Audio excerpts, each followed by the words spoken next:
Okay, ladies and gentlemen, come dive into the open minds where you can broaden your perspectives, expand your horizons, and open your eyes to a reality never thought possible. Just remember, once you open that door, there's no going back. Tonight's episode, I have my guest Matt Landman on the show, and we're here to talk about chemtrails, global warming, and his movie Frankenskies. Welcome to the show, Matt. Hi, thank you so much for having me on. It's nice to talk to someone like yourself. Yeah, likewise. I found out jumping into this and like reaching out to people like you and other people that I've reached out to, how I was surprised at how welcoming you guys are to come on platforms like this and talk about it. I find it great. I find it interesting. Like we talked about before, I'm an avid listener of Coast to Coast. I just feel like when I listen to shows like that and other shows, I'm like screaming at the radio, like, ask them this, ask them that. Like I want to know certain questions that don't get asked. And I feel like sometimes with certain shows, there's not enough time, or it's just, you know what I mean? It's their show, so it's their questioning and stuff, which is great. But I have my own questions. So I'm more than happy to have guys like you on the show. I love it, and I feel the same way. And that's one reason why I don't listen to shows much, because they don't ask the things that I want to hear. And also that's one reason why I like going on original shows like you with like a nice open mind, because it's it's kind of annoying to have the same exact questions open I mean, like the same exact things every single time. It's like, people, how many times can I get asked like, um but why would they spray themselves? You know how many times I've heard that one question, bro? Like thousands of times. Why would they spray Wow. themselves? And Right. now I like laugh at people and then like, what? And I'm like, yeah. But I've got an answer to anything that you want to talk about. But can I ask you a couple questions? Do you mind? Absolutely. Go ahead. How long have you had the show for? This will be episode 21, so I've been running it for a little Cool. bit over a year. I don't That's really awesome. I don't have like a time frame on like, oh, I'm shooting every weekend. It's really just as guests come. So No, that's great. That's a lucky number. I love it. And that's you told me earlier that you grew up in Sac, and that's cool. I I always wanted to come to California, and then I did for film school. So it's like when you're growing up, they tell you you gotta like in-state tuition and like the colleges and all this, and the college game is such a racket, anyways. But the whole thing on the like I had on this pedestal, like, oh, if I could just go to California, I could go to film school, you know what I mean? And then actually I did end up coming to California, and I went to Humboldt State University up in Northern California, and I mhm. went to grad school and I got a master's in business because I had to keep getting student loans because I already went to business school, so I went to business school some more.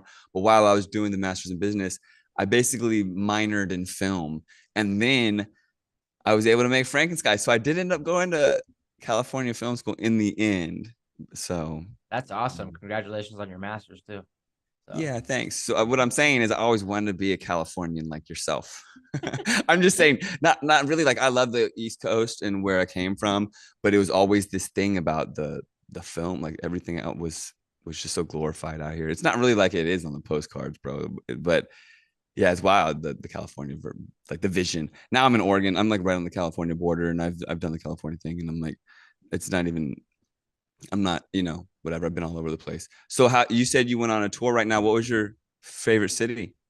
I had three of them. It was probably Colorado and then Fort Worth. And then the last one, San Antonio, was probably the best show that we had. So it was kind of cool Right. that it went out with a bang. So That's really cool. Yeah. No, yeah. I'm not gonna keep asking you questions. I just You're curious. good. You're good. Yeah, nice. Oh, and how were the chemtrails when you were traveling around? Were there They any were chemtrail free cities? everywhere. Nope, Oh, nope. They were yeah. everywhere. They were Tis the everywhere. season. Tis the season. Tis the season. Separate, actually, we did go through New Mexico. I didn't notice any there, but every other Nice. stop we did. So It's hard for them to get it to stick in the dry desert air. I lived in Sedona, Arizona, which is mhm. basically like living in, somewhere in New Mexico.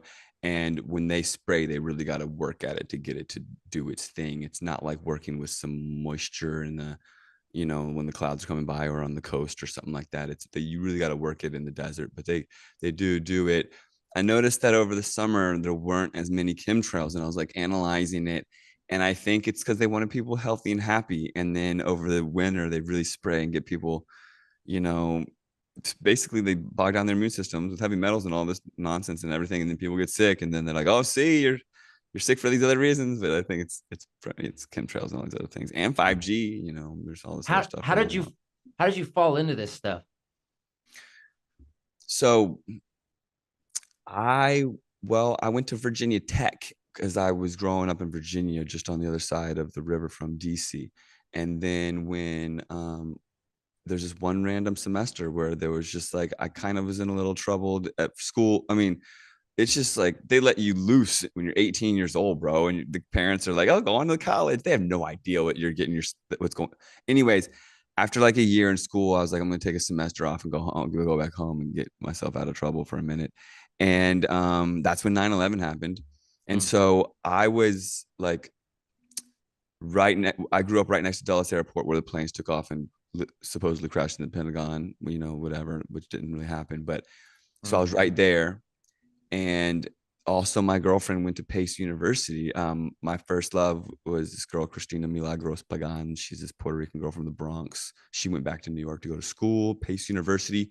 You're in the dorms and you like look out and the Twin Towers like right there. Oh So I wow. couldn't talk to her all day. I was freaked out. And I was like emotionally involved, just like everybody else on earth, but I was like really emotionally involved. And geez, I guess a couple of years later, somebody got that movie Zeitgeist and Loose Change in front of me. Loose Change, Dylan Avery, I ended up becoming friends with him. He's from Virginia. And Oh so wow. two documentaries opened my mind. And then slowly but surely, to answer your question, after I got out of school in Humboldt, I was working on a farm and I witnessed weather engineering. Like straight up, they were making drought. Like, you know, in SAC, there's drought like crazy, and everyone just scratches their head. It's like, oh, California's in a drought. Yeah. It's like, no, they're engineering the drought, you know? Hmm. Big So business. yeah, it's huge. Ag and all of it. I mean, so much. So I was in working on an organic like squash and potato farm after I got the MBA. I got out of school and I got another job. It was like my 45th job, bro. It's crazy. I've had like so many jobs and I realized I don't have to work anymore. I'm so effing happy that I don't have to work anymore because I have a business making EMF protection clothing. And finally, it's coming together that I'm realizing this is all I'm going to be doing for the rest of my life and more activism stuff. So it's like Mm. I'm going to answer to nobody but God. So that's really I cool. like that. I fucking Yeah, like I'm that, dude. stoked on it. So I was working on a farm sorry, I got out of school with an MBA and I got a job with the MBA working as a finance analyst at this silver and gold company. And it was great for a minute, and then I realized it was another nightmare. You know, like I was like everything's cool until winter hits and you're getting out of work at 5 p.m. Mm. and it's dark out. You know what I mean? And Yeah. you're like, dang, this is like what I was like working all hard for, like because you end up realizing when the seasons click, you're like a slave. You realize you start for me. And so that's why I've had 45 jobs. I'm like, oh, I'm out of here. You know, because I don't answer to anybody really. And that's what the activist mentality or whatever. It's just Mm. and so I ended up leaving this good office job and got a job on a farm making like a fraction of the money but getting really grounded and learning so much. And my first day on the farm I literally learned like that I knew nothing even though I thought I knew everything. I learned the first day on the farm, bro, that potatoes in the like I didn't know dude, I didn't know shit, right? I thought I Uh-huh. knew so much. I was like kind of like this suburb kind of city kid from like this little kind of ghetto kind of like like it wasn't really hood, but we did have like drive-bys and like stuff. Like it was a little ghetto, but not too bad. And then I grew up, you know, like scrawny white kid in kind of a black neighborhood. And so I kind of had to like, anyways, that's a longer story. So sorry. I thought I knew everything, right? You think you know everything coming from wherever your upbringing is. And me coming from where I came from and then like leaving it and like moving to LA and then I lived in San Diego and then I got my master's degree. I graduated top of my class in my master's degree because I was like, I'm really gonna do it this time. I thought I knew effing everything, right? And Mm. the first day on the farm, bro, I'm like, oh, they're planting potatoes, right? And I'm like, oh, what are the seeds for the potatoes? Like, what are the potato seeds? And they're like, and they're like, they're potatoes, bro, like straight up Yeah. potatoes. And you're from Sac. You probably knew that because you're surrounded by farms, bro. I wasn't surrounded by farms. I grew up around concrete and forests and stuff. I mean, like, I'm like, and I'm ignorant. And literally, bro, literally, like all the stuff that I didn't know, like I thought there was like three types of potatoes, bro. Like no more than three. No, like there's no way that I knew that there was like hundreds and like the apples and everything, like varieties of food. Like there's all these things that start to open your mind. And you're like, whoa, I knew nothing. Mm-hmm. And then it's like, well, why do I know nothing about these things that should be known? And why did I Mm. not know that the potato was trying to grow in my pantry, bro? Like I could have put it in a pot of uh, soil and started growing potatoes, but no one would have. Yourself. Yeah, no one wants me to know that because that's the beginning of self sufficiency and the beginning of passing things on. I was talking to a 10-year-old once and we were saving our seeds from like a squash. Mm-hmm. And she was like, why are you doing that? And I was like, because we can plant these. And she was like, no, you can't. And it's like the seeds from the squash in the store. Mm-hmm. And she's like, no, you got to buy the squash in the store. That's how you get it. And I'm like, no, you can plant it in the ground and grow more. And she's like, no, ha ha ha ha. No, you throw those in the trash, like a 10-year-old. Mm-hmm. So, and I'm like a grown man thinking the same thing almost, considering the potatoes, I had no idea that they were that. So my first day on the farm, I started getting really grounded. And it was like this divine timing where I was talking to my friend back home. Because for a while, I did have these close homies from back home that I grew up with. Slowly but surely, we drifted away because I made the movie Frankenstein. Then I started talking about even deeper conspiracies, and then when the whole narrative in the past couple of years, it really furthered the divide between my old world and my new truther Matt. That doesn't like. I mean, I'm not gonna bow to any lies like everybody Mm-hmm. else, and it's just like I honor the truth with integrity is how I Mm. feel, and then that's it. So, anyways, when I did have these really close friends, my best friend growing up, talking to him on the phone, I was like, man, all my friends in this college town are young. They don't even know about 9/11, bro. It's my homie Lorenzo. And he was like, yeah, I cut him some slack, bro. These 21-year-olds, they weren't even born then, basically, right? They were hardly even alive when 9/11 happened. They have no reference point. They look it up on the internet. They see both sides of the story. And it's like, you can't really blame them necessarily for why do they even have any motivation to like dig into the whole 9/11 story? They don't really in their normal lives, working their whatevers, they don't need to dig into 9/11. Like they have no Mm-hmm. reason to. And if they did, they would find two sides of the story and they might even be shamed for being a conspiracy theorist. And they'd Mm. it's easy to back out of it, right? Especially in Humboldt. Yeah, yeah. I mean, it is. Mm. And they're surprisingly very liberal there and not as open-minded as you would think. Right. So That's what I'm saying. um yeah, I mean at first I thought maybe you were being sarcastic, but you No, yeah, I you know. do know, and they're I all mean, masked up I feel right now like too. college in general. I got a buddy that goes to Humboldt State right now, so Mm. I think Okay. college in general is like super liberal and close Mm. minded, like to the Mm. agenda of college. So It's unreal. Yeah, and yeah. I mean if you just think about what you're doing, you're collecting crazy bills and debt to get out to be a slave to the dollar because why that's this. I mean the college debts and loans are so expensive and through the They're roof. I mean ridiculous. I ended up realizing I'm not gonna even. Not gonna I pay them just got off. the student loans. Yeah, just there they are. I mean, Mhm. they're like, oh, send us this thing every month telling us you can't pay and you can like do deferment. And I was like, yo, fuck you. I was like, I can't pay and I'm not gonna send you the deferment thing. Right. It's like they can garnish my wages if I have a real job, but I Yeah. don't. So it's perfect. I honored my truth and God help me out. So my homie Lorenzo was like, yeah, but what about chemtrails, Matt? How can people deny that? And I'm like, what's that? What are those? Like literally, this is the power of the seed. And everyone listening, every single person listening, the power that you have in your voice and the seed that you can plant is beyond comprehension. Like you don't Mm. grasp it. Okay. But but the thing is sometimes someone just needs to hear it again or from someone else or hear it once or whatever it may be. You cannot grasp the power of the metaphorical seed that you can plant in people's minds that later come to fruition into them becoming Malcolm effing X or whatever it may be. You have this power and people can't grasp it. And my friend Lorenzo's power, God bless him, he was like, you don't know about chemtrails, Matt? What? He's like, dude, you're the one that sat me down and made me watch the 9/11 conspiracy stuff, bro. And I'm like, oh yeah, I know I did. And he's like, dude, how do you not know about chemtrails? He's like, dude, they're all up in everyone's face and everyone just denies them. And he's like, go look it up. So I looked it up online and I was like, and I had actually like a memory tabled from it, like very recently on the farm where I witnessed weather engineering, but I didn't even know what I was seeing. And so then I started really being pissed, basically, that I didn't know. I had never, so like, I thought I knew everything, right? And Hmm. now all of a sudden, in just a few months' time, this is great. This is great talking to you because I didn't even grasp that how this all panned out. Honestly, like literally, I did not realize that it was all in a very quick amount of time that I realized potatoes grew potatoes and that chemtrails were real and that I really knew Mm. nothing and I knew nothing. And the fact that I knew nothing, it made me really upset basically. And so then I was like going around like passing out flyers about chemtrails and people knew nothing. They either knew that it was a crazy conspiracy theory and I was wasting my time, or they never heard the terminology. They Mm. never, no one was like, oh, I know about this, bro. Let's start a fucking revolution. You know what I mean? Which is what I was hopeful for passing out my flyer because I was amped, right? Right. But then I kind of gave up, bro.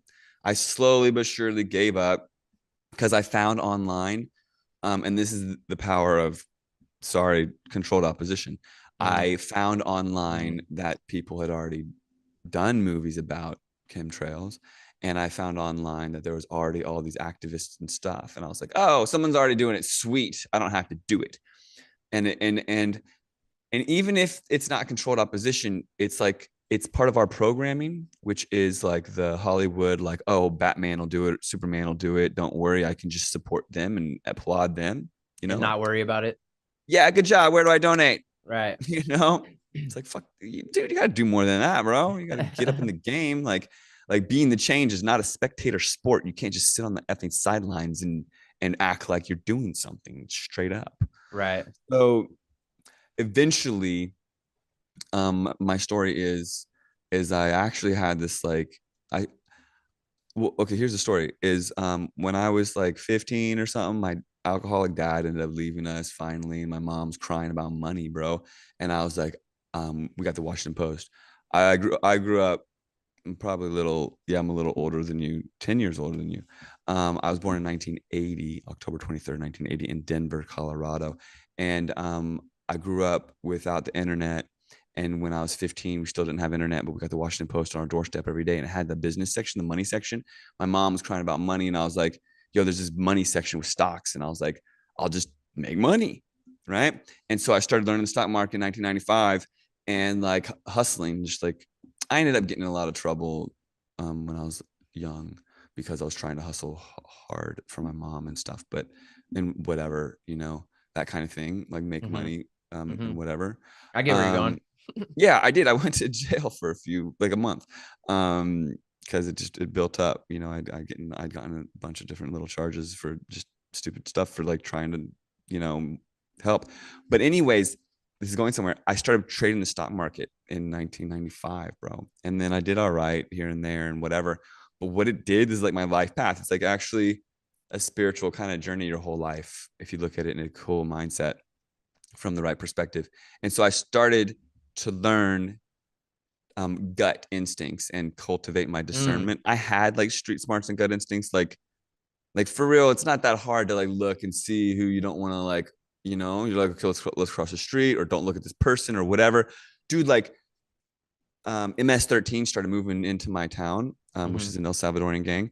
And these kids in my neighborhood like jokingly flashed these MS-13 gang symbols and like got killed in my street. And that was like this like whole thing that like, and then that was like a young age for me. And it's just like everybody's got to like think about their street smarts and discern to a certain extent, right? Like, don't press those people's button. There's a crocodile right there. You're gonna go press its nose, you know? Right. Like Right. literally. So there's different levels of discernment and everybody has it and people cultivate it in different ways. And it's like you get to use it, which is cool with truth, right? Like, does that Hmm. resonate in my gut, or does that feel right? Does that feel wrong? Right. Or like, does this person feel right? Or does this person feel wrong or whatever?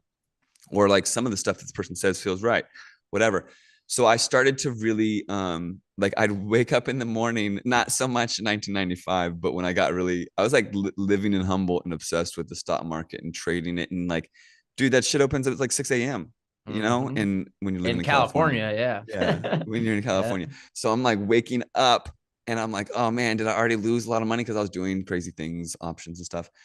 And like trading with my student loans. Like I was getting student loans and just Yeah, like you I was were like, in let's it. You do were this. in Let's it. learn the stock market and get rich. And I did maybe get a little rich and then I lost all of course, because that's how it happens.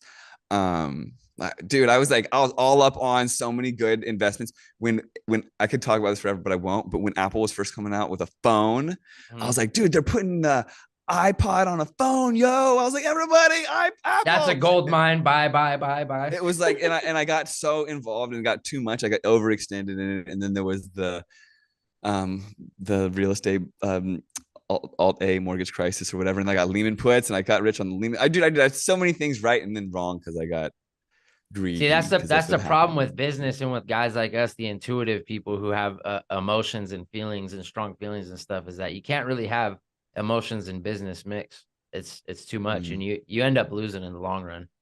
But I'm the yeah, same no way. kidding. That intuitive energy reading and stuff like that, and you do once you start diving into truth, you start picking up on stuff like that. So every morning, and I'm almost done. Every morning, I would wake up and just ask my gut, like, how did it go? Because every morning maybe I'm not up, or sometimes the news comes out at 4 a.m. and you're screwed when the market opens, anyways. Like it opens up red, and you're just like, and if you did something risky, it's just a sea of red, and you just lost your student loans. Or whatever it may be, your life savings. So, because I didn't like come, obviously I told the story, I didn't come from money. So, in the end, though, all of this gut wrenching stuff, sometimes it felt good and sometimes it felt really bad. And then I'd look and it'd be green. And then I'd look and it'd be red. And I'd be like, whoa, actually, I kind of felt that without looking. Right. And this one time when I was working on the farm, actually, it's a personal story, I'm almost. I was working on that farm that I said, I only worked on that farm for 1 year. I was out there, no phone reception, working, and I just felt this like jab in my stomach. And I put all this money in this crazy biotech, like penny stock almost, it was like $1. And like some scandal came out and the thing like crashed, bro. I like lost all Mm. the investment. But like I was so obsessively dialed into every investment that I did because I was obsessive, that like I was intuitively like connected to it. And so I started learning.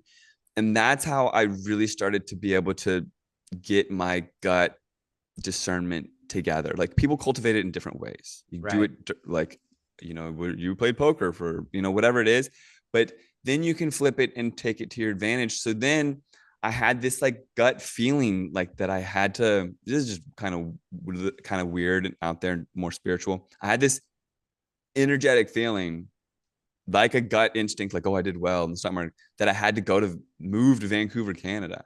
And I was like, what? But all these things, and I ended up going, right? And all these things got in my way, and it was a total nightmare at first. It's like a wild story, really. But when I first got there, my first day, walking down the streets, finally got there. This dude is in the middle of the street with this 9/11 thing. It says WTF WTC7, which means what the F, World Trade Mm-hmm. Center World 7, Trade fell Center in free 7. Yeah. fall speed. If you don't know, third building in New York. Never Everybody. got hit with anything. Right, right. Was That's miraculously huge, on people. fire. So The earlier when I FBI said, headquarters was in there or something. yeah, all this dirty stuff was in there and it just like melted in its footprint. So, and I went up to the people and started talking to them, and I was like, yeah, 9/11 was forever ago. What are you guys doing out here? And they're like, we try to come out it was March 11th, 2015. We try to come out on the um 11th of each month to like give a 9/11 awareness. And I was like, yeah, that's old news. What about chemtrails? And this one guy popped his head up and became my friend and kind of a mentor. And he helped me make Frankenskies. And Mm. like the rest is history, dude. It was just I kind of was destined to do it. I just had to not give up. And it's still it was crazy because I kind of gave up though. It was just wild. So my point of the story is don't give up. Yeah, don't give up, man. Because now I made Frankenskies and people love it. And Oh, so it's many great. people, yeah, it thanks. I was really blessed with it. My editor was totally kick ass, and I was trying to come out with it really early, and all this, like, God kept getting, the universe kept getting in the way. Like, all these things kept getting in the way. It was supposed to come out in like 2015, I Mm-hmm. thought, you know, or Mm-hmm. maybe more like 2016. But when it finally came out in summer, June 2017, I was able to include this footage of them normalizing and releasing geoengineering, which is geoengineering is chemtrails. Mm. And so the media started coming out with all this, like, normalizing it, and I was able to include it. And so now with the sequel, it's taken a while too, but I know there's going to be some wild stuff like climate change lockdowns in Mm. London. I'm going to Yeah.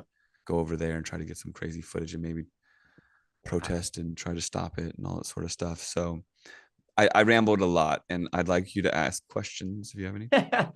Please, I So don't want you to yeah, I miss. mean, they were firing in my head as you were talking, like they always do. So, first of all, I think Zeitgeist is a great starter film for anybody who's even has a little seed planted about, hey, what's this truth stuff? You know what I mean?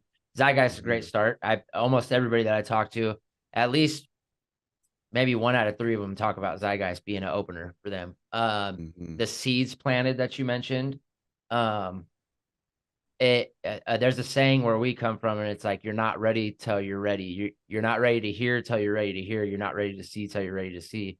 And you could hear the same thing from 80 million different people, but maybe that 80 million and one person said it at that right time in the right tone under the right daylight for you to be like ding, and Mhm. that's all it takes. Mhm. Um, Also, I feel like I want to jump into a pretty heavy question and then we could backtrack from this because before I forget, because I'm gonna forget.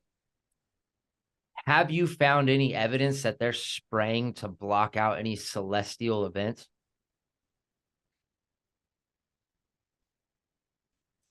Because That's a great question. I'm in North Dakota, Mhm. right next to Big Sky, Montana, and they call it Big Sky for a reason because you can see a lot of sky up here. And Mhm. every time that there's a celestial event that me and my wife track on our phones, Mhm. uh, we always go outside and it's cloudy. And the first thing that comes to mind is chemtrails. Mhm. They're spraying the sky. They're Well, blocking it out. they control the weather, so Right.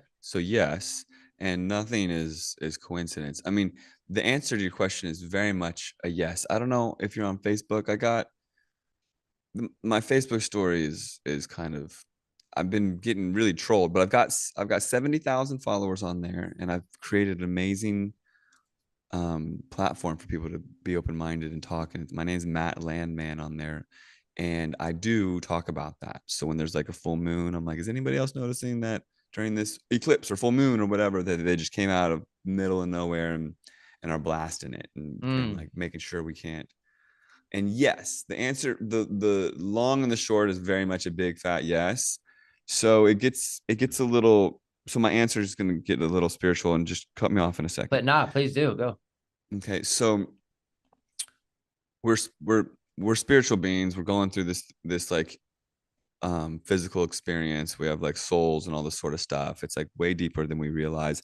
And part of our like triggers for us to grasp who we are and for our DNA to evolve and all this sort of stuff comes from like these light codes, I think, from the light that our bodies like absorb. So our bodies are built to absorb light from our whole endocrine system and our skin cells, or all of our skin absorbs light, including our pineal gland absorbs light. And all of the light like dictates everything. It set up our circadian rhythm, which dictates all of our hormones and all this sort of stuff. But also, like, we evolve with it. And if you start to grasp that, for one, I even started to learn that supposedly the sun is spinning on like a 25-day cycle or something like that. If you look it up, supposedly the sun is spinning. So we get a different sun every day for like Mhm. 25 days or something like that. Like, that's supposed NASA. I don't believe NASA, but there are sunspots that move across because supposedly the sun's been. So the sunlight every day is different. Mhm. And it goes through its cycles every day of getting orange at the end of the day. And the days are shorter during the year and everything. And if you overlay on top of that all of the light that comes from the moon and its progression, waxing and waning, then you have this whole like concert of like light codes. If you think of it, you're a musician, right? Think of it as Right. like lay it on the freaking bars, right? Right. It's it's it's light, and all of the light that are like different colors, like our eyes only see Roy G. Biv, Exactly. which red, They're orange, yellow. filters. Yeah. They're And filters. so, mhm. And so, right. And so as all this stuff comes in, like there's going to be some crescendo moments or whatever where like the full moon is like almost full Mhm. and all these other celestial bodies are like lining up, right? And the powers that be are our handlers, like whoever's They like are yeah, whoever's really got the playbook or whatever. They know these like critical moments that they can like disrupt the the song that we're getting, the music, basically our the download. ascension, Yeah. our spiritual growth. Yeah, they So, want to disrupt it. And then like literally I lived in Santa Rosa for a minute. I lived all over the place and like where the Bohemian Grove is, mhm. like they gather there, bro. And it'll be clear skies on these eclipses where everywhere else on earth. Fogged out. Yeah. And Yeah. so I'm thinking they get themselves hyphy and try to make it so that we don't get it so that they can get on top of us. And then meanwhile, we're also getting dosed with fluoride, GMOs, and all this other All stuff kind. from, We're getting it 80 million different ways.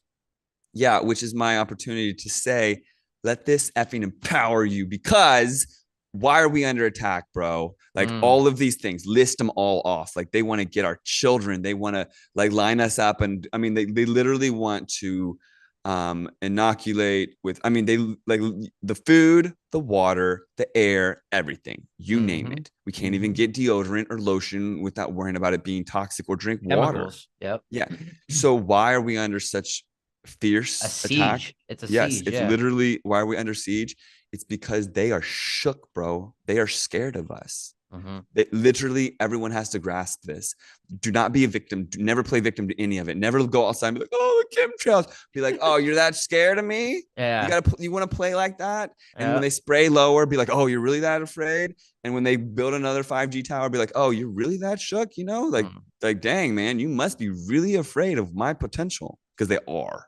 They really So, are. but before I go on to this next thing that brought up, I Mm, wanted to mention too to anybody listening that okay, chemtrails is like the term conspiracy theory. They've like denounced it. That mhm, term in general, they make it seem crazy, and that's what you call controlled opposition. I love that. I love that saying. I say it all the time, actually. They purposely gave that a bad rap. Conspiracy theory and chemtrails when in reality, you hit the nail on the head earlier, is that it's geoengineering. If you use the term geoengineering, they'll admit it to you. They'll talk about it all day about how it's great. It's helping us control climate change and global warming and all that stuff. But if you say chemtrails, it's like you're a crazy tinfoil hat. You belong in a straitjacket. So I wanted to mention that. mhm. Secondly, what was the last thing that you said? Do you remember? Because I forgot now. The concert of all the light codes, and No, they're blocking it. just right Oh, now. and then we're so awesome that they're trying to siege us, but we're badass and we're still gonna get through it and Well, win. the human body is so raw. Like people who Mhm. are vaccinated, like my mom vaccinated me when I was a kid. You know what I mean? And look at me, I'm fine, and I still battle through like even like the worst colds. I'm not vaccinated from COVID. I'm not. You know what I mean? All this stuff. So like the human body is super raw. But I forgot where I was going with that second one. But I did want to mention to anybody listening that like these terms that they deem bad is because you got to. Oh, I know what I was going to say. You were Mhm. talking about the powers to be and stuff, and controlling. So I wrote when I noticed that, like I told you, I've been in North Dakota since 2013. And when I first moved up here, there was no spraying, no spraying. As the years went on, 2015, 2016, 2017, I started noticing like a couple every now and then. Now it's like you're talking about because in the winters, it gets super dry and super cold and windy out here. So it reminded me when you're talking about the desert is that they are pounding the pavement. And by pavement, I mean the skies. They are just spraying constantly up here. So I brought it up to my buddy who actually goes to Humboldt State. And he's like, why don't you write your local representatives? And I was like, that's a great idea. I looked him up and asked him. I went to the federal one and he was like, oh, thank you for writing. He got back to me and actually like responded to me. He was like, thank you for your Wow. concern. Thank you for writing me. Like, this is a great question. He's like, but I'm at the Fed level. Like, I don't really have anything to do with that. So he gave me a list of 3 guys that were in my district. And I Wow. wrote all of them the same thing that I wrote him, the questions. like, hey, have you guys like really looked at like the environmental impact or like the physical impact to humans on like crops, water, air, all that stuff? Because I noticed when they spray, my allergies act up like terribly. Mm-hmm, mm-hmm, Like the day after, when I see them spraying heavy, I'm like, I tell my wife the next day, like, watch, I'm gonna have a stuffy nose and be all like watery eyes and stuff, mm-hmm. and I do. So I asked them that. None of them wrote back except for one, and he said, "Thanks for your email." And that was it. Never That's heard right. back from any of them about anything. And I was like, "Are you serious, dude? Like, this is terrible." That would piss me off. Yeah, it did piss me off. But like again, as one person, I got two kids and a wife. You know what I mean? I'm Yeah. not gonna go storm the Capitol, No, I guns know, I blazing know. and What are you stuff. gonna do? But at the same time, it's just like, wow, dude, like they really either they know and don't care, or they're like super blind to it, and it's like this guy's just crazy. Well, the answer to that rhetorical question, and I've given this a lot of thought because I became the chemtrail dude, right? And it's indoctrination, compartmentalization, and need to know basis. I Mm, literally came up with that, bro, like in a hot bathtub or something. I was like, compartmentalization, indoctrination, need to know basis. Because they're compartmentalized, they're also indoctrinated, yep. like I think it's indoctrination, compartmentalization, need to know basis. But it's just like they think they're doing good for the global warming or something because they're under this, guys. They're so compartmentalized, like everybody's compartmentalized, even like the pilots and the drone pilots and government and everything, you know. You mentioned chemtrails earlier, and for everyone listening, the word chemtrails, it has been like super demonized. And so you say the word, and people that are trained to be like, they're like, oh, that guy's psycho and crazy. But you say an exact synonym, which is geoengineering, and they're like, oh, I heard from like Greta Thunberg, and oh yeah, that's a good thing. They're doing that for, yeah, because the sun's Exactly. bad. The sun's bad. I don't want to have to put on the sunscreen. They're just doing it for me. Mm, I right. just came up with that. That's a pretty good one. So, anyways, so chemtrails, they're like, what they did is they hijacked it, which is very fascinating. So what they did is they started spraying. I mean, in my movie Frankenstein, which it starts off in the 1920s. Um, this the film, it goes through the historical chronological timeline of weather engineering and then chemtrails and geoengineering and all that, how it came to be. And the movie goes to the 20s, 30s, 40s, 50s, 60s. And thank God I didn't narrate the movie because I hate narrated movies. So it's a documentary without a narrator, which is like very, very like hardly ever happens. And what was really nice about Frankenstein is after when the lockdowns happened and stuff, people contacted me and they're like, Matt, when I saw Frankenstein, I was like, oh man, the government's effed. But then when they did the lockdowns, I was like, oh, this can't be true either, because like they had that like seed planted that like they Mm-hmm. couldn't trust them. You know what I mean? So it was really cool to be able to get that foot in the door for a lot of people. So what the government or whoever, the they, and that's another trigger word, and that's through the programming. You say, oh, Mm-hmm. they, and they go, who's they? It's like, dude, I was at my coffee shop the other day with my barista who I kind of have a crush on, and I was like, oh, they are turning off my cell phone bill at the end of the year. And she's like, oh, who's they? And I was like, Verizon, yo. Gosh, like Verizon is, because I got a 3G phone. Verizon is like, you're turning off your 3G phone. We're gonna pay your last month's bill, and Mm, January 1st, you have no more 3G phone. So yo, I got a pager because I'm old like that, and I know how there you cool that go. is, and a landline and all this, and we'll see how that goes. But see, so here's what happened when chemtrails came to be, like in the mid 90s, and they really started to do it, because what happened is they couldn't create this ice age that they were predicting, Mm-hmm. okay, to scare the crap out of people. So they were like, okay, look, we can't create this ice age that we've been telling everyone's going to happen, because that's what the narrative was in the 80s and the early 90s. So they flipped the script completely, and Mm-hmm. we're like, look, there's going to be global warming. And they like, it was like literally reading off a script. Like they never even heard the word at the time. And so then the powers that be are like, yeah, we can reverse engineer that or whatever and spray the skies and then zap it with microwaves and all sorts of stuff. So they knew they were going to be doing these things called chemtrails. And so they coined the term, bro. Mm, And then they released the information like so on their terms. So it's like they've got unlimited budget. They like, work with the Fed or whatever. They're the goons. So they're like they're just like the CIA. they like these people brought crack to the ghetto to Oh, I'm bring already down knowing. This is like African DOD Americans and stuff stuff and like they're like bad. black Yeah. books. Yeah. So literally, I was in Portland, Oregon, like promoting this conference that I was trying to do about chemtrails, and realized because people were so like, I already know about this. Oh, someone already talked to me about this, bro. I already know.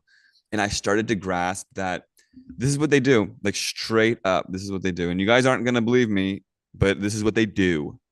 They hire people to be homeless crazies and literally like have a poster of chemtrails, bro, passing out chemtrail information.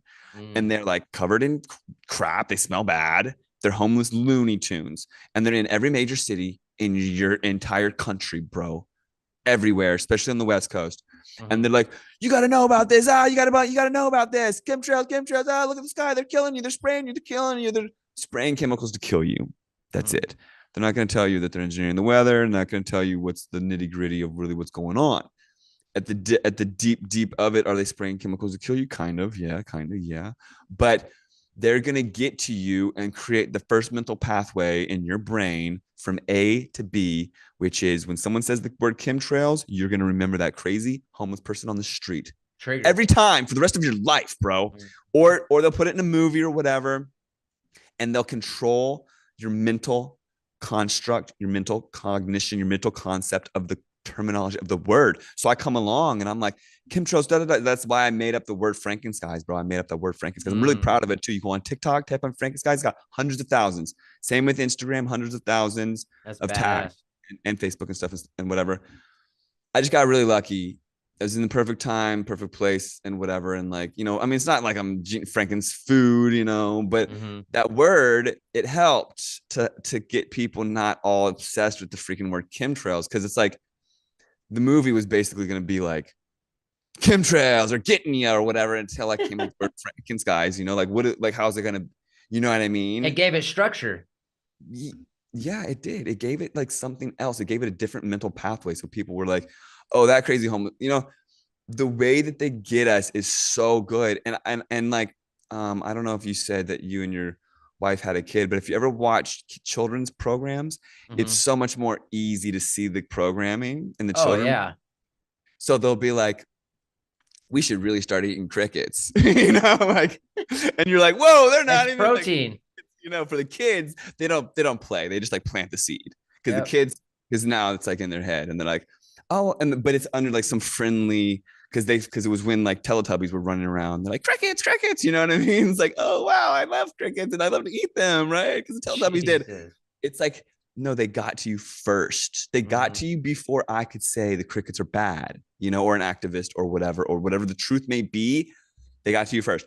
And it's not so hard to break your mental pathways up if you're smart, if you're like an open-minded thinker, or yeah, open minds, the name of your show. Yeah, if you have open minds, right? But not everybody, is willing to go there, right? It's just like not everyone is. If people have like closed minds. Really, really, really quick story. I had a friend in Eureka in Humboldt County, and I met him very randomly. He was an ex-Marine. Um, he found one of my flyers and contacted me. It's such a cool synchronicity. And he's like dying to tell me his life story. Um, Trying to get me to not believe in NASA and all this sort of stuff. But at the end of the day, his story was so fascinating. He was a good old boy. He was a Marine from Louisiana. He went to the Marines and he served for a while. And then he was really smart and he learned Arabic. He's a white Mm-hmm. dude, learned Arabic, translator. He was the Arabic translator. And then when 9/11 happened, he was watching the news with his platoon and they're about to deploy the next day. And on the news, Fox News showed Osama bin Laden speaking in Arabic, and then they translated it completely wrong, like completely wrong. Like he was Mm-hmm. like talking about his favorite cuisine straight up, and they were like, Propaganda. "Death to America." Yeah, and he was like, "Yo, what the?" And then his people, his platoon were like, "Yo, you're nuts." And he said it was divine intervention that he got in this big fight at the bar and got his ass jumped that night and didn't go out with his guys. And then he got a dishonorable discharge in the end. And Mm-hmm. then 10 years later, he's in Humboldt. 10 years have gone by. Mm-hmm. Okay. He's in Humboldt doing his own thing. He's like selling these like encrypted phones and stuff, like doing his own hustle. That's dope. And back when all the strains weren't totally like crisscross applesauce. There's like really the genetics are still good, but they're not as good as they used to be. Right. There was these genetics like granddaddy perps and like these different things you could probably not get your hands on so easily anymore. The There are OG seed strains. banks. Yeah. Yeah, these OG strains. So my friend, he was smoking a blunt of Granddaddy Perps, the Hmm. strain, this purple strain. That was really exciting in the I Bay. Everybody remember it. loved it. Yeah, GDP, dog. yeah, GDP. He's smoking this blunt to the face, bro. And then, boom, he could see in color and he could taste the perps. And he didn't realize that 10 years ago, he got so many jabs and fluoride in his teeth and all these experimental things Mm, as a Marine about to deploy that he was grayed out, bro. For 10 effing years, he was grayed wow. out. And so he lost it. He's like, wife, I'm locking myself in the closet. For a week, he was in the closet. And she brought him food and more dank bud, especially perp, so he could taste it because he didn't realize he wasn't tasting for 10 years. So Wow. something you said triggered that, and I wanted to share that story about the mind. Oh, well, maybe something I said. The mind is not lost. We're not lost. We can always open it even further, but we all have been programmed, maybe not as bad as the Marine, but I grew up drinking that fluoride, bro, and Hell drinking a yeah. They glass gave of it to milk us with in dinner and school and stuff. shit.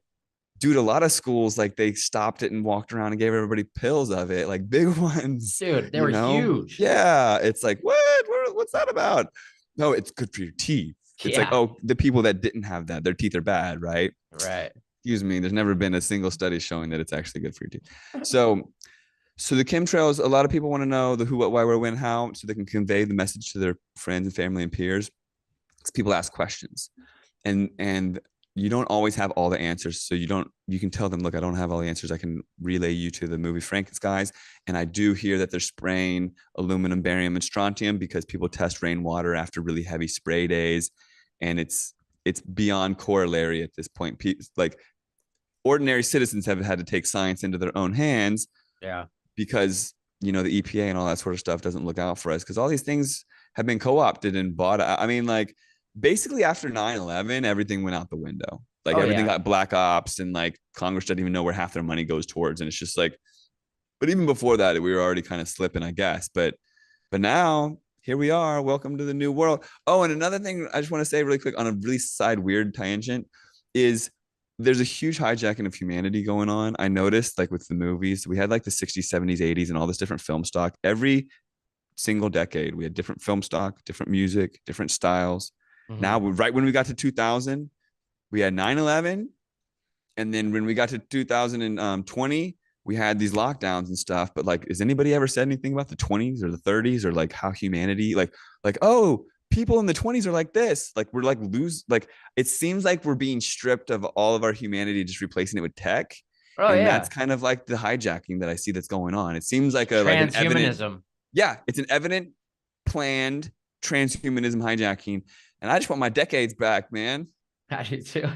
See, I was born in the 90s, so I Yeah, caught what's the up? tail end of that where Cool. like I enjoyed the outside playing and stuff before technology, like right before.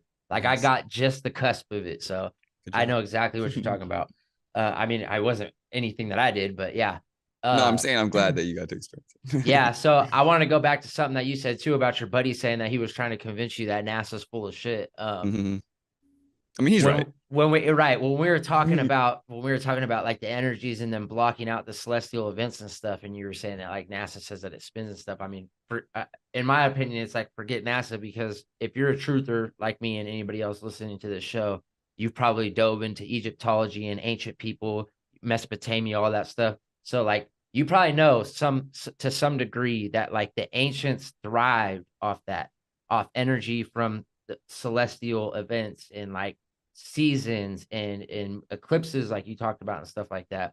So I just wanted to mention that like that's like so profound for human beings to advance and evolve the way we're supposed to, not the way they're controlling us to.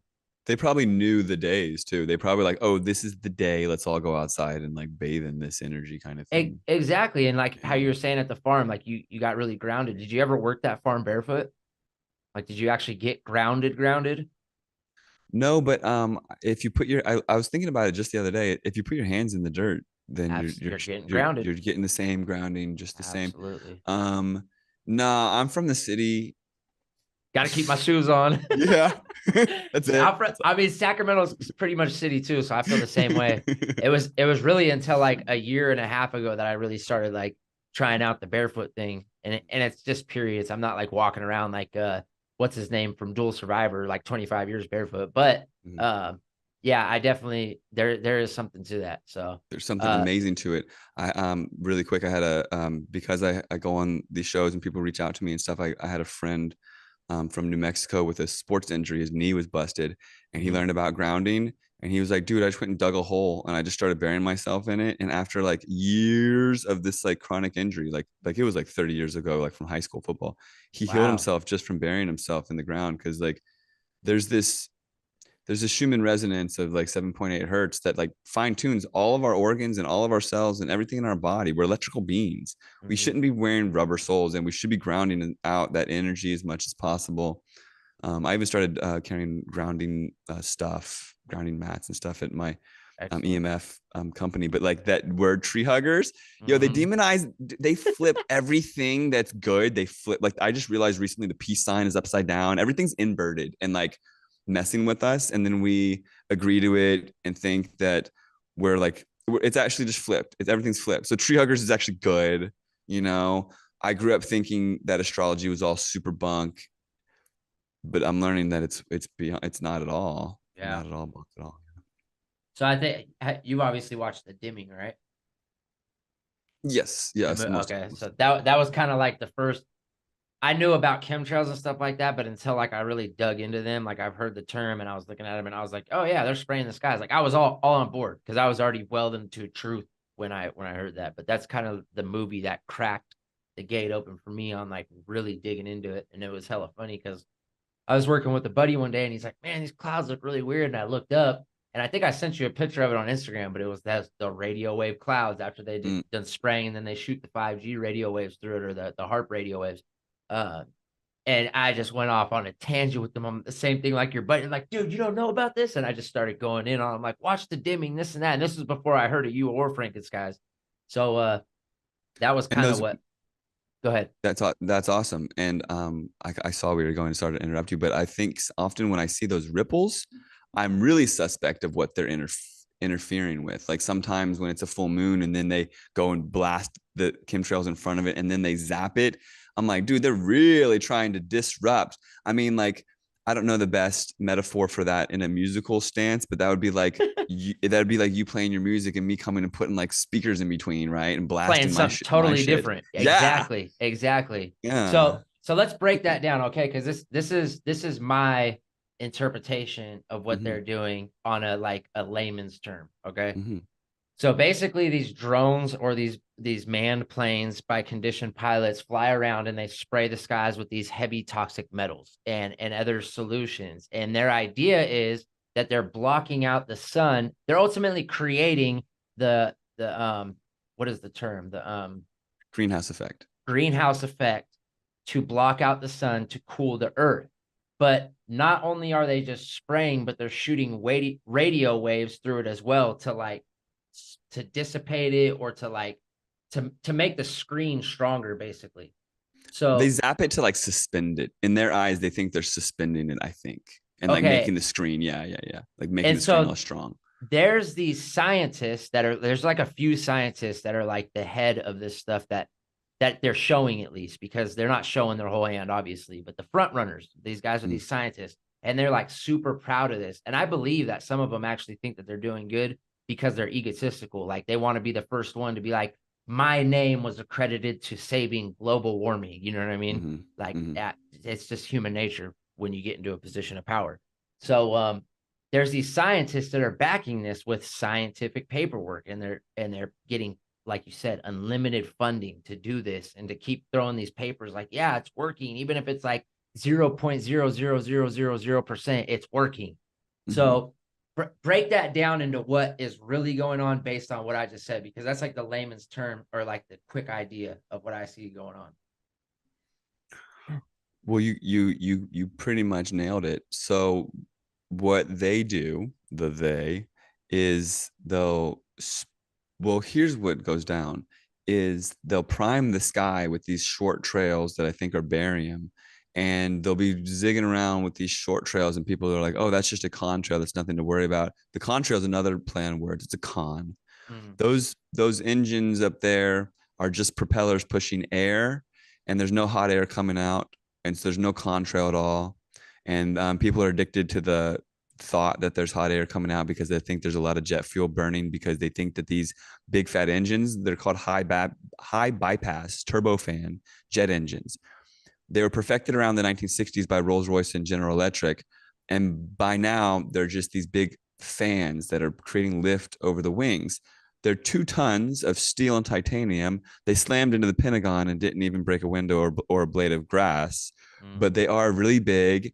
And because of 9/11, everybody, including me and you, think that there's so much jet fuel in planes and that they're hot, even though we know that they're not. We're like, oh, like even in the back of our heads, we're like, no, we know 9/11 was BS. It's like, we know there's a lot of heat. There must be. I mean, they're jet fuel planes, right? But come to find out, there's like air compressor units on the plane that keep those propellers going, and they just use jet fuel to take off and land. And that's a whole story too. So what they do is they condition the sky like creating a base for a soup, or like a base for painting, and they'll mm, spray the barium with the short trails. And those are the days where I wake up in the middle of the night and I can't breathe. Actually, you have your mm, sensitivity days, and I have my sensitivity days. And so sometimes they'll do it all in one day where they spray the short trails, medium trails, and the long trails. It's like they build up. I think the short trails are barium, the medium trails are strontium, the long trails are aluminum. So, anyways, maybe this process takes a couple of days, but when you see the short trails all out and about, watch, because next there's going to be longer ones that stick. They're spraying barium that you can't really see with those short trails. And those are a lot of drones and barium release rockets, go back to NASA patents in the late 70s. So once they get all their chemicals in the sky, after, and some of them at the end are these long persistent ones of aluminum that stick well because they put these other chemicals up there to mix them with. Then they have these ground-based stations. It used to be just called HARP, which is an acronym, HAARP. It stands for the Highly Active Auroral Research Program, which was in Alaska. And this was like a big football field of antennas, each one 40 feet tall. And they would have all these antennas pick a focal point in the atmosphere, and have intersecting radio waves in the atmosphere. So if you put food in the microwave, there's mm, water in your food, there's moisture in the food, and there's radio waves, little ones, micro-sized radio waves, still radio waves, and they're blasting the food from either direction, and they're intersecting each other in the food. There's intersecting radio waves, heat oscillating the water molecules to make it heat up, and that's how microwaves work. And then it's like got a little protection so the microwave doesn't get out and microwave the frequencies. So in the sky, they pick a focal point with, they used to use the ground-based HARP station, and they would pick a focal point in the atmosphere and then spray chemtrails even to make it metallic, to even heat it up even better, and then have the antenna array have these different big antennas that look like big, like antennas on a television. They're like these huge antennas, like hundreds of them, and they pick a point in the atmosphere, like a big square mile, and they blast intersecting radio waves, basically microwaving the sky in a focal point in an mm, area. And so that area can have a bunch of chemicals of chemtrails in it. And so they'll spray all these different chemicals that they want heated together. And I think some of the chemicals are even charged differently. So one will have a positive, one has a negative charge, so it attracts to each other, and then mm. they'll bond and stuff. So they want to link together. And you can sometimes see them like when they spray, like they'll be like side by side trying to get the stuff to mix together. And then once it starts to unravel, then they'll zap it. And with the HARP stations, but now they have these ionospheric heater stations. They heat the ionosphere with these. They're called NexRad and Doppler. Some of them look like these big golf balls on the side of a mountain, and they say that Yeah. they're predicting the weather for you. They're really controlling the weather. It's kind of ironic that they say they're predicting the weather and really controlling it. And so they use these radar whatever stations to blast these radio waves after the chemicals have been sprayed with drones and planes and rockets and stuff. And NASA has a whole program. NASA has a budget of $60 million per day, A day. um, a day, and they have a chemtrail Wow. program, and it's called Yep. CARE, CARE, and they Mm-hmm. don't care. It's the charged aerosol release experiment, and they have planes and drones and all this stuff, and they spray publicly. They tell you they spray aluminum, barium, strontium to make noctilucent clouds. They name the clouds. They look like chemtrails. They just don't tell you how often they're doing it, because you just assume that their $60 million a day is going to Finding whatever. life on Mars. Yeah, yeah, all that other stuff. I think maybe earlier you wanted to talk a little bit about NASA. Is maybe you brought it? Is that maybe something that you wanted to bring back up? But I'll just keep going. Firstly, so um, they get the chemicals in the sky and then they zap them in the sky, and then they're elevated for like the day, basically. And then at the end of the day, when the pressure drops, they kind of fall down to the ground and get in our water and our air and kill birds and all that sort of stuff. So and get in our soil and they mess things up. A lot of researchers. There's a cool researcher out of Redding, California, that was studying lichen, Mm. because lichen breathes nutrients through or gets nutrients through the air, and the lichen was full of aluminum, barium, strontium because of the geoengineering. I mean, they're slowly saying that they're doing it. I interviewed in Frankenstein's the movie. I interviewed Bill Vanderzam, who was a politician, basically like a governor of British Columbia. They call it a premier of British Columbia, Canada. And I went to his estate, and he was like, "Dude, my people reached out to me, so I reached out to the federal level, and they said, yeah, we're doing it, but we can't tell you everything." And so everybody that is in the quote unquote no, they think that it's for the common good because they are somehow believing this lie that Al Gore said that we're going to be all underwater by 2020 or whatever, which is already passed. Way Sea past. levels haven't risen. They never will. A lot of us don't live on the coast and can't grasp what sea level even means. But there's erosion. Erosion happens. Sea level hasn't risen. It won't. It never will. It never has. It never did. It never will. Not even an inch. It's not gonna. Just FYI. You can quote me on that. So, anyways, people think though that New York's going to be underwater and that they have to save the world by limiting the amount of sunlight that gets to the earth. And so, if they can create this artificial, it's called increasing the albedo of the earth or the reflectivity of the earth. So, if they can increase the reflectivity by creating an artificial cloud layer, then they can save us from global warming. And they say once they start, they can't stop, because if they stop, then it'll heat up all fast and whatever. So they've started, and they've actually got governance bodies in place. There's SRMGI, the Solar Radiation Management Governance Initiative. There's all these different acronyms for it. So it's Mm. ongoing with all these different acronyms. There's SPICE, stratospheric particle injections for climate engineering. There's SRM, solar radiation management.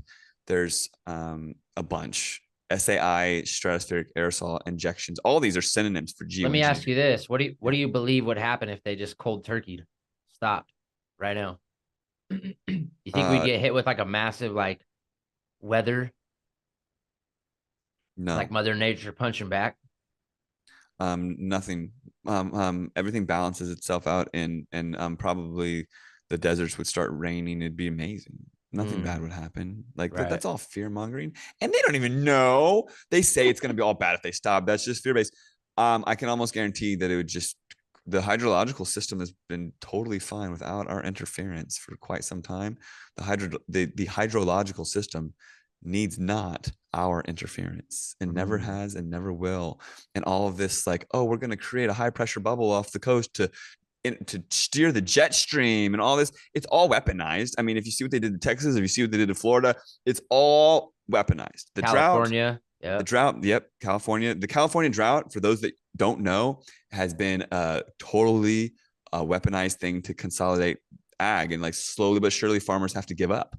Hmm. Farmers can't like just hope that things are going to get better after like a decade of like not having their crops produced. They got to just basically pack up and do something else. Like after, but like, and literally Bill Gates is sitting there being like, I'll give you 10 cents on the dollar. Right. Because Bill Gates, guess what? He's, he's, he's the geoengineering dude. That He's the was that. guy. That was a big thing in North Dakota right now because he just bought up a bunch of farmland, and the AG out here was just like the attorney general was like, "Whoa, wait a minute," because there's laws in North Dakota like to prevent people from doing that. Oh, But well. this dude has just like buku bucks, so he took it to the Fed court, the Supreme Court or whatever, and they overthrew the attorney general out here and let him keep the land. Yeah, But he owns more land now in the farmland than anybody. And it's like so conflict of interest, man, because he is the quote sugar daddy of geoengineering. He's the sugar 100%. daddy of geoengineering. Like it's been quoted in all these publications, and the Harvard people and everybody, they know that he's the dude. So it's like if he's the dude that's in charge of whether or not you get rain, and he can come and buy you out and take your farmland and then let it rain on his property, that's conflict of interest, people. Like there used to be like DOJ and like no monopolies, Department of Hmm. Justice and all this stuff. Like these things kind of don't exist anymore. No, like you said, 9/11 just opened the floodgates for that to Yeah. just go away. Because Mm-hmm. in the 80s they cracked down big on monopolizing, and Yeah. that's why all these Straight up. companies had to like split off and create other companies and Mm-hmm. to Mm-hmm. prevent that stuff. And now like Mm-hmm. T-Mobile's buying everybody up, Verizon. But yeah, something that you said too, the farmers they have to pack up and go. So basically it's taking like local generational owned farmland Mm-hmm. that we would probably consider like natural farming off the land, the proper way of farming, and it's putting it in the big hand of like big farming people, like Monocropping. corporations. Yeah. Yeah, corporations. You Mm-hmm. know, like Mm-hmm. Gatorade's good for the crops because it needs electrolytes. Mm-hmm. Mm-hmm. So, Great movie. Great movie. yeah. Um, and worth mentioning is I don't think that Bayer would ever be able to buy Monsanto in the 1980s. No effing way would the company that makes you sick be able to be the one that gets you better. Right. Come on. It's like a horror film. So how much weather do you think is controlled now? Is geoengineered across the I planet? mean, I mean, if I say 100%, people are going to be like, "Well, I didn't see chemtrails today." They let that happen. Anything Hmm. that we see nowadays, they let happen. I Hmm. mean, I've come to learn. I've come to learn. I mean, if where I live, which is Ashland, Oregon, right on the border of California and Oregon, there's Mount Ashland. Like I can see it, like if I step outside and there's a big neck shroud, big golf ball right there, and all my friends wake up at 3 a.m. They're like, it's weird. I can't every day. Like they do some frequency stuff all the time in the middle of the night. I think it's some day lift stuff, bro. It's like in the middle of the night when everyone's sleeping and everyone's like brains are very susceptible. They hit them with some certain frequency to keep them every day. They hit them with a certain thing that lasts 24 hours that keeps us in a certain bandwidth. I swear it. But yeah, they have a big thing here, a big golf ball on the roof on the top of the mountain, the biggest mountain. And every time we're supposed to get some like week of rain or something recently, it glitches around this area and doesn't hit us and goes Really? somewhere else. Yeah, like Mount Shasta is an hour south, and they just had the earliest opening of their ski resorts because they got all the rain. We were supposed to get all this rain recently, and we didn't. There's a big bullseye on Oregon. Hmm. Oregon will dismantle the West Coast It's because the it's next like this. California. Yeah, they got a big bullseye on it because they wanted, yeah, exactly. It's the next California, exactly, exactly. Yeah. And they're doing it with the gun laws and all this sort of stuff, and they're gonna try to burn it up. I mean, every time there's a disaster on the news, like fires or hurricane or something, and they spin it, and they're like, "We need a solution to this. Maybe there's geoengineering. Maybe we can tax you and lock you in your homes and climate change lockdowns and all this." It's all this one big umbrella of our enslavement, I hate to say, and when it comes here and they say you got to lock inside your house, we got to bucket. I mean, maybe the Europeans will be able to bucket before it gets here, but when it comes here, we have to say no. We have to Yeah. bucket. We cannot abide by their climate change lockdown BS that I know is coming. It's very Oh, obvious what oh they're yeah. setting up. The writing's They on the wall, they sadly. planted the seeds before coronavirus. It was in a couple articles, but it was like quietly like slipped in there, kind of like we talked about, like planting the seed. And Mm-hmm. then now they're like, oh yeah, scientists got the data, and it did wonders for the climate, when we were all in our houses Exactly. for a year and a half, Exactly. 2 years. So Mm-hmm. it's definitely Yeah. coming. There are, like you The said, rewilding.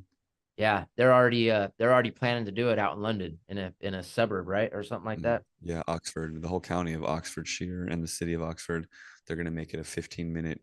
Everything's got to be done in 15 minutes. And you can't leave. Oh, and if you want to leave your county, bro, you have to go in front of a panel and tell them and apply, bro. If you want to leave your country, oh, you Whoa. got to really apply because everything's got a carbon footprint and you've got like a social credit. Basically, everybody thinks that it's so bad in China, Hmm. and it's not going to be like that here. Hmm. We're going to have our own version of it, and it's going to be probably worse, Yeah. honestly. Yeah. Guess It's what? Yeah, it's We funny. kind of already did. It was like a testing ground. That's what I was about to say too about California. for people who don't know, for like the last 25, 30 years, like California has been a testing ground for what they're about to take pretty much globally. Oh yeah, 2030, no gas, no generators and No all this fresh stuff. It's water. yeah, it's like, oh, we can't collect water, we can't have generators. For those that don't know, like so much of California is in the hills and the country and stuff, and these people rely on generators. You Mm-hmm. can't just take that from them. That's like it's like literally declaring war. Oh, and then at the same time, I mean, this is like kind of a side note, but Biden saying that we can't have incandescent light bulbs, yo, I'm like, what? Like he literally is banning the sale of it. Like no one's gonna be legally allowed next year to sell incandescent bulbs in the United States. They're I'm like, yo, messing with our frequencies. that's a tyrant, bro. That is not a president. That is a tyrant. Yeah, exactly. Messing with our frequencies, not giving us free will and choice of our lights, bulbs, our lights. It's messed up. Everything's getting weird. Oh, do you have any purple street lamps popping up in your area? Oh yeah, they say it's a malfunction at a manufacturer. Yeah, Yeah, it was a malfunction. Yeah, very what is confused. that about? I mean, I could be the crazy conspiracy dude, but I don't know. I Spit it. really, Yeah, really don't spit it. know. What's your take on Well, it? oh, I don't have a take, but Okay. my what I have heard is that some of the jabs have different things in it that are triggered by certain spectrums of UV, and that our spectrum that we see is Roy G. Biv V violet is the very end, and that those lights are violet, and embedded in them can be stuff that's on the edge of the spectrum that we cannot see, like ultraviolet, some really bright, weird flickering stuff that we can't see that could be triggering some nanotech that's in us from the freaking Are we jabs or talking the about chemtrails like or something. Marchurian candidates or something? I'm just talking like maybe there's something that everyone got injected with or whatever that's being activated by these things that and then they'll show symptoms or drop dead. I don't know. Or people say that it's for when everyone has the mark of the beast and they can show their little quantum tattoo or whatever. That seems a little too obvious. Oh, also people are saying that only people with the jab will glow and then everyone's going to have to glow, which I think is nonsense. But some of these purple lights are accompanied with cameras with AI, and I think Mm. maybe that people with certain stuff in them might glow under the camera. Like they'll have the lens to be able to see them, and then it's So they big could tell. tracking. Yeah, they can tell really, really easily. Hmm. But that's all really weird. But what was interesting is in my town, one got put up and it's at the border of the California intersection. So it was really interesting. And it was with a 5G little panel thing and like 8 cameras, which is like no cameras in this town. So it's like, Huh. it was really curious. And then the second one that get put up was at the high school. So then when I was looking at other videos online, this one guy was like in Texas and he was like, dude, there's 10 of these purple street lamps and they're only at the high school. And I was like, what the F, man? So there's something weird. I can't say what's up, but like I always keep an open mind. So I'm not going to go and say, oh, I know this because I don't jump to conclusions, and jumping to Hmm. conclusions make you look like a crazy conspiracy theorist, ungrounded, whatever person. It takes some time to come and to reach conclusions, and it's important to keep an open mind though, you know. Absolutely. So at this point I'm still collecting data, and I'm very curious, and it ain't no defect because they would replace it. Right. Especially in this like cush little town that I live in, like they would replace the defect. They Well, wouldn't see, just and like that's slowly put that's in what there. I'm saying too. Is I live in a little town that's like maybe 30,000 people, and the closest towns near it that are like cities are like 2 hours away either direction. So like we're super rural besides here. And the only place I've noticed them is like on one weird street that's like a main street they just built, so it's turned into a main street. And the other one, they're in the Albertsons and Ace Hardware parking lot. Mhm. So I haven't noticed them at the high school, but I don't venture towards the high school, not too much. I have one kindergartner, so I have no idea, but there are certain patents that, like some of these boosters, have ingredients that get activated under certain spectrums of light. So it mm-hmm. is very feasible that a certain, like I believe that not everyone got the same juice. Mm-hmm. There was I believe placebos it and all too. these different things, and so maybe some people with a certain juice, something might get activated, and then we'll have some weird outbreak. I have no idea, bro. But I'm keeping it open because I know for a fact that whatever happens in the next couple of years is bullshit. I know Mm-hmm. that. Oh, That's what I know. 100%. Like aside 100%. from just like us going through life, like whatever happens, like right when Kobe died, and it was right when we were getting locked down, I was like, that's BS, bro. That's BS. Like my gut instinct is pretty spot on, bro. Hmm. And so anything nowadays, it's pretty much some like satanic sacrifice. Sadly, I mean, but like if anything really crazy happens in the next in my lifetime, honestly, like alien invasion or um Fresh water shortage. yeah, Russian nukes, whatever's gonna be, Fake. yeah, straight up calling it fake right here. So Propaganda. I wish I could Propaganda. just place that bet in Vegas fake and then It win. might you might be able to soon. Who knows? With the way things That'd are be going. cool. Yeah. So where does 5G fit in all this? Does this have anything to do with the stuff that they're spraying in the sky? Yeah, it's all linked. It's all like this umbrella of control or this octopus with all these different tentacles that all interact together. A lot of people don't know that like fluoride comes from the melting of aluminum, and fluoride likes to get into your brain, gets past your blood-brain barrier really easy because it's like nano level and it's just really small. But aluminum can't really get past the blood-brain barriers easy, but the fluoride pulls the aluminum past your blood-brain barrier, and the two interact and have these little micro explosions as they rebond chemically in your brain. Aluminum fluoride, they love to rebond. They came from the same source, and it's like they slowly get you the aluminum through the chemtrails, the food, the deodorant, whatever, and then they get the fluoride in your toothpaste, the drinking water, whatever, and then you get EMF from the phones and the 5G, 5G and then it towers. breaks down your blood brain barrier, and it all gets in your brain. You get Alzheimer's and whatever. But the 5G is slowly getting cranked up, and people don't grasp that. I have these foam bags that I sell with my um, EMF protection clothing line called SPERO, Spiro. It's a Latin word. It's like I hope in Spanish. It's based on the Spanish verb esperar, which is to hope. And so spero means I hope. And I'm trying to bring hope to the next generation by protecting them from all this radiation and whatnot and education. So I make these foam bags. You put your phone in and it kills the signal because of the silver lining. And in March 2020, the phone bag stopped working. I had to adapt and double them up. And then when the Omicron came out, I had to triple them up. And so Wow. there's a direct correlation with the cranking up of this radiation from these phones. And 4G LTE stands for long-term evolution, stands for 5G phones. It's all this like mesh network that's going to be part of the transhumanism dystopia. And it's nothing like its predecessors.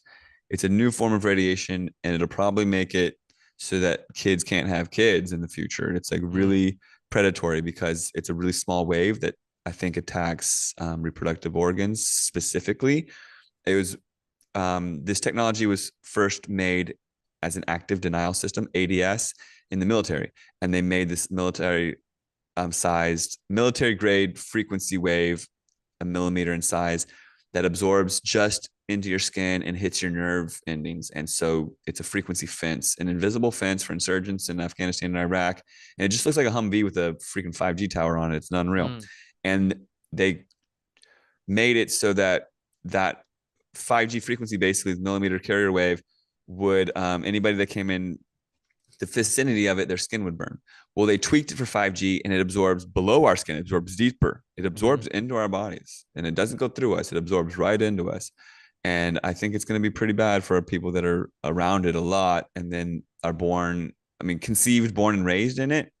We're looking at like some children of men, like after 20 years from now, once people are conceived, born, and raised in a 5G environment, there's going to be like a huge fertility fall off, and then they'll push this whole transhumanism reality and convince people they need to live forever to save humanity and clone themselves and cyborg themselves out and all this sort of stuff. It'll be because the fertility drops so much, like straight up like a handmaiden's tale, whatever.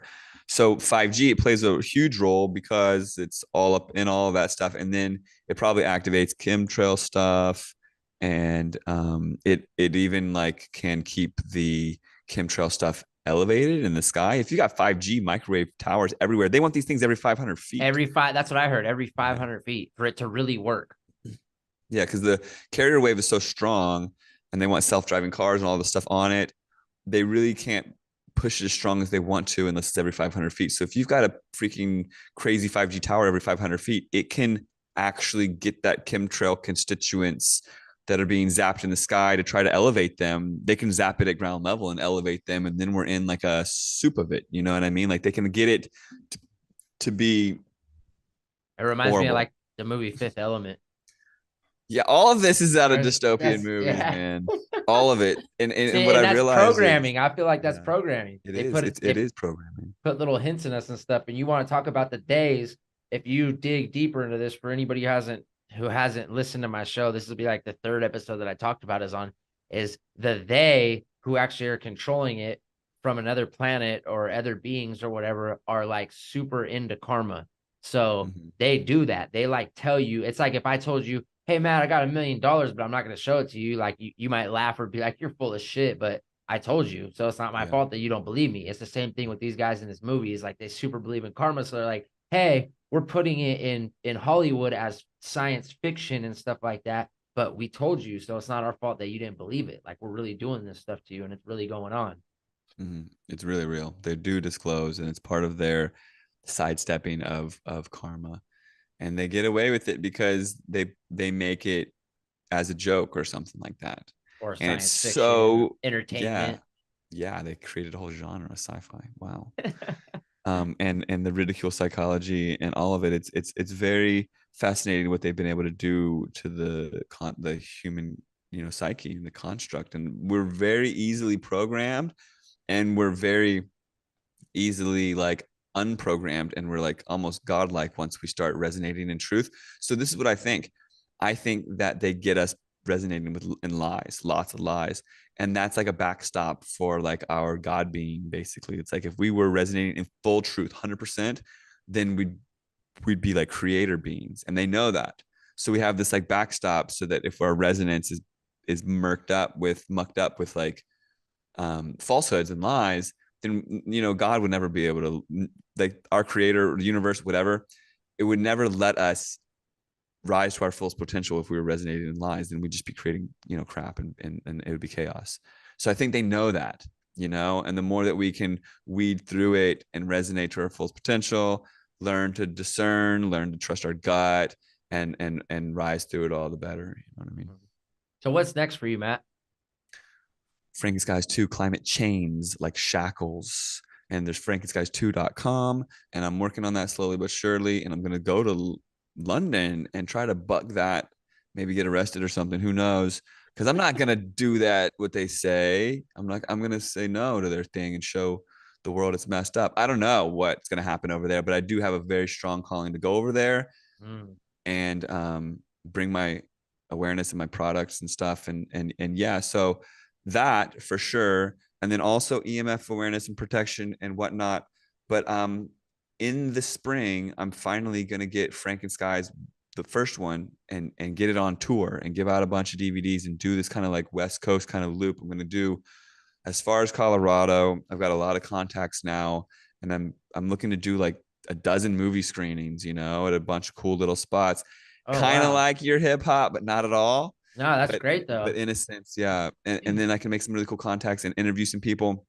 And I have this vision of this montage of, hi, how did you wake up to chemtrails? How did you wake up to chemtrails? And everyone's got their story, because you don't realize that everyone is awake to chemtrails, and they have the story of how they first learned about it. And I want to get different people with different walks of life in this tour. In the movie, in the first movie, I didn't really get the public as much involved as I want to this time, to show the world that we're woke. Even though those words are hijacked, we're aware, and we're here, and we're not going anywhere. And the camaraderie that the tour and the next movie will have with all that is something I'm really looking forward to. And also, please check out actualactivists.com. That's my website. That's my baby. And it's a one-stop shop for truth and all that stuff. And I'm going to put your website on there too, because you're rad. Please. Absolutely. We're gonna put Thank your you. website up here too. And then where's your first Frankenskies movie? Where can they find that at to watch? Frankenskies.com. It's available at frankenskies.com. Also, frankenskiesthemovie.com, in case people really want to be able to look at it like that. But it links to Vimeo. It all got pulled from YouTube, sadly, but it's alive and well. And there's availability of grabbing the DVD for $3 if people dig around and try to get that from me. But it's available for free, so please watch it. And anybody, I know, look, it's a documentary, and already that's scary, and it's 80 minutes, and that's scary. Watch the first 15 minutes. You Mm. watch the first 15 minutes, and you'll realize that in the 1920s and 30s and 40s, they were already sharpening their tools to control the weather.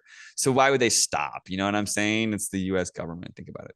Right. And where can they find your EMF clothing at? Spiro, Spero gear.com, Spiro gear on Instagram.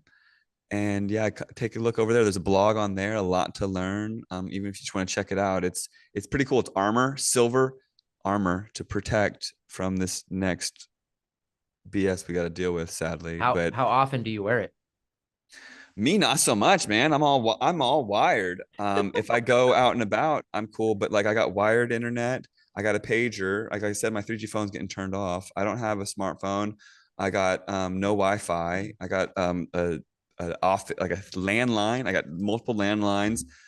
So personally, I don't necessarily rock my gear too much. When I travel and I'm like on the I-5 driving my cell tower, I do. I wear it. And when I High don't, five. Yeah. yeah, and when I don't, after I'm driving by like my 10th cell tower, I can feel like this pressure in my heart because I'm sensitive to it nowadays. Um, just my life journey, whatever, I can feel it. But I try to not wear it too much because I'm not around it too much. But I do go out and about and I rock a beanie or a shirt or whatever. Also, it's important to mineralize. Mm. I think one of the best things. So as we end the show, I want to talk about mineralization. I take these CMOS pills. It's CMOS, bladderwrack, and burdock. I just get them on like Amazon or whatever. But it's 104 bioavailable minerals, and the CMOS is like this seaweed. And I rep it so hard, it sounds like I sell it, but I don't. It's just this bioavailable plant-based minerals, and we get these 104 bioavailable minerals from taking the bladderwrack, burdock, CMOS, um, bladderwrack, burdock, and sea moss pills. Yeah. And so they're all ground up in these pills, and it's like almost a coffee replacement. But when you're not mineral deficient, meaning Mm. you're up to speed on your minerals and you're like eating healthily, um, you, you're not absorbing toxins from your Mm. environment. So if you're like really needing certain minerals, your body will be like, oh, I'll just start absorbing everything I can get my hands on. And then you start getting crap from like the air or something that like chemtrails or whatever that you don't need. And so being around EMF and all that sort of stuff, it depletes your body, especially the zinc. And then a lot of people have zinc deficiencies and then they get sick and that's just from being around EMF. So get up to speed on your zinc. I recommend minerals because of that. And then you won't be subject to all this stuff, and then you can like rise to your fullest potential. And don't forget that all these reasons why you're under attack is not because you get to be a victim, it's because you get to rise above it and claim your sovereignty and show the way for the next generation. That's huge. What I had something that just popped up with you talking about that. Have you ever heard of Morgellons disease? Yeah, I interviewed Clifford Carnicom. I went to Arizona and hosted this huge conference to stop Bill Gates from doing this experiment to dim the sun. I got arrested at the conference, and we stopped Bill Gates from dimming the sun. This huge experiment down there. We had a conference, a protest, a concert. There's this rapper Homage. Mm-hmm. He's really cool. Yeah.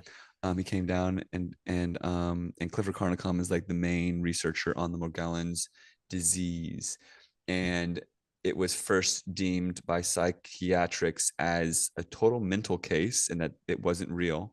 And then all of a sudden, recently, they flipped the script and said, no, it's not all in your head. It's a symptom of Lyme's. So Mm. now the official take is that it's a symptom of Lyme's, and it's just like fibers growing out of your skin, and it's really weird and scary. And I think if you own your like spiritual path and your health and all that stuff, none of that scary stuff is going to happen to you because you're on a higher vibration like frequency than where that even exists. Mm-hmm. I it does exist. Is it in the chemtrails? Maybe. Is it in like GMO food and weird stuff like that? Maybe so. I Mm-hmm. think it might be a product of like all of it together, like GMO foods and.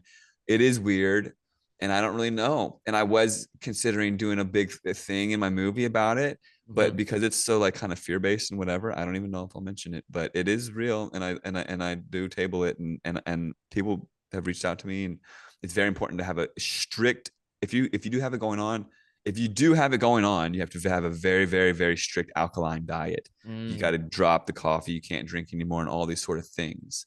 So there are ways to mitigate anything we ever deal with. Anything. I mean, you See, name and it. I don't. that's the problem I with don't these care. big operations Yeah. like this, like 5G and like spraying the skies and stuff like that, is like they put so much funding and backing into these big juggernauts to make it happen, but Mhm. there's little to no research on like side effects of this stuff. So you get Yeah. stuff No like kidding. Morgellons disease that happens, and then people just write it off as like psychotic episodes.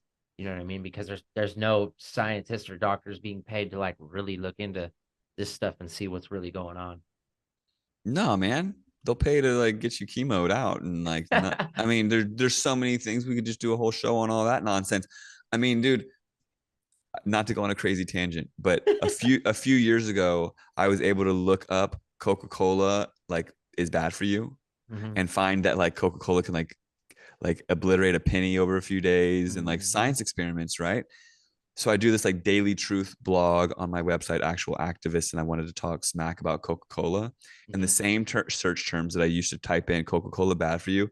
I literally did it again, same as I used to, and it's Coca-Cola funded science, bro, Mm. are the top White search papers. terms, top Google search terms. Like no one's gonna go and click next and go to the next page.